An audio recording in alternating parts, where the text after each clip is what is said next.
I'm Forlenza with Chronic Health Solutions. Today's topic is what to expect on a first visit with us. People give us a call all the time. They're tired of feeling sick. They're tired of being told that they'll have to live with the symptoms that they're experiencing now. They come in and tell us that their current labs are somewhat normal, but they still feel awful. So what we'll do on a first day visit with us, obviously there's some paperwork to fill out. It's not much and it's not bad. But what we'll do is we'll take a general health history. We'll find out where the patient's been, what type of previous treatment that they've been undergoing, and start there. We'll go over their goals, where they want to go and what they want to accomplish. They'll receive a body composition analysis. Now that's really to help us as much as the patient also. It gives us a baseline on where to start and tells us and help us where we can start to help the patient.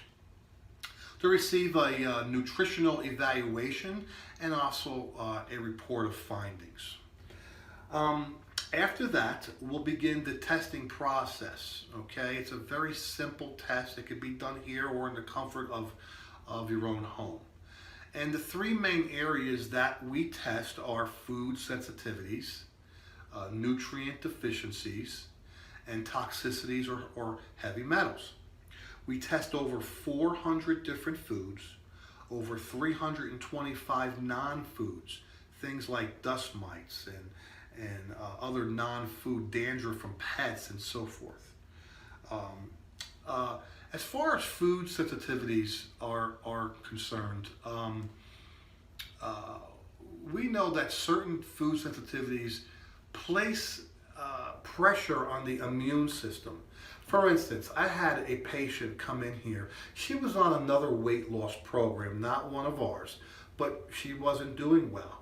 Well, after proper testing, we very easily found out that her immune system or her system was intolerant to citric type foods. Now, what was really unique about this situation is that in this other plan that she was taking, the supplements were lined with certain types of citric supplements. So what that actually did, it stopped her from losing weight because she was intolerant. She was sensitive to it, and it wasn't congruent with her goals of obviously losing weight. Nutrient deficiencies, we test over 50 of those. A lot of times when we're talking about nutrient deficiencies,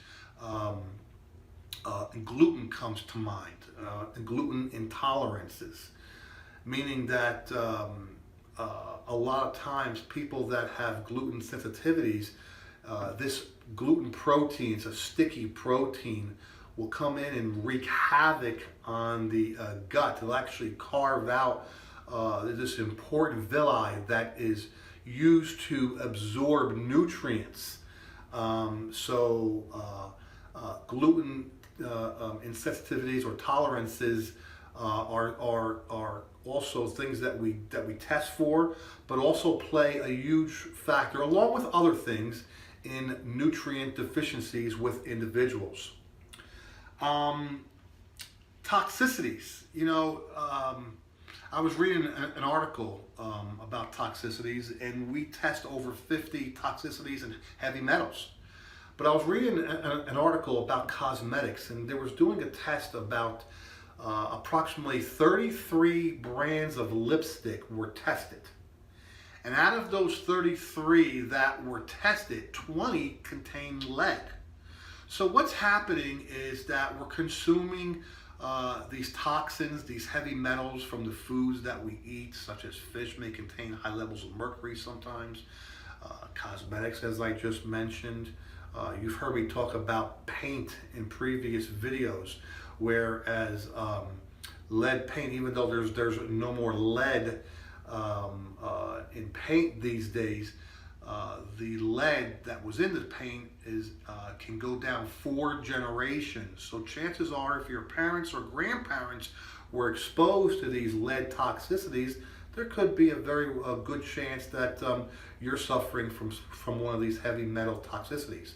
And you know, these toxins build up. It's the things that we eat, these dyes and these high fructose foods and these colorings and you know and everything I just mentioned is that they all build up and they make people sick.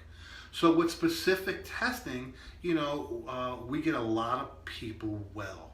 Okay. Quick side note. We talked about gluten before. Just a little side note. Well, let's make it into a little trivia question. How about that? Okay. A or B? A, 40% of Americans are gluten intolerant, or B, 70% of Americans are gluten intolerant. Okay, 40 or 70? Put it in the comments section. Let me know what you think the gluten intolerance rate is of Americans across the country, 40 or 70. Just go ahead and put that in the comments section. I'm just curious as to see what our community thinks about gluten insensitivities and intolerances. All right, well, you know, we're here to help as usual. We run weekly classes, weekly seminars. You can go to drsamclass.com, drsamclass.com. It's down here on the screen. Or just give us a call. The phone numbers are also down here on the screen. Give us a call if you want to attend one of these free weekly seminars. There's a host of information. Again, a lot of times people come and they put the information right to use that very same night. Give us a call. We can also set up a free consultation, a one-on-one consultation. All right, we're here to help, okay? So as usual, if you felt that this was informative, please share it. Help me help people in this community.